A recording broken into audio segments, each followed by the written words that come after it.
We'll guide you through how to set up Vercel Preview Deployment. If you find this helpful, consider subscribing and liking the video. First, open your web browser and go to the Vercel website.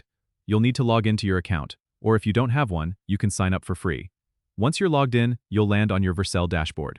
Here, look for the Add New button usually located in the top right corner. Click on it and select Project from the drop-down menu. Now, you'll be prompted to connect your GitHub, GitLab, or Bitbucket repository.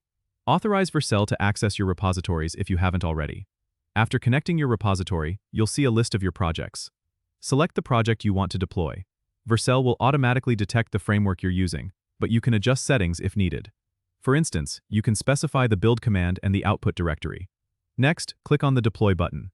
Vercel will start building your project, and you'll be able to see the build logs in real time. Once the build is complete, Vercel will generate a unique URL for your preview deployment.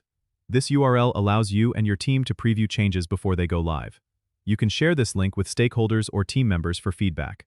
One tip is to regularly check the deployment logs for any errors or warnings, which can help troubleshoot issues quickly. And that's it. Your Vercel Preview deployment is all set up.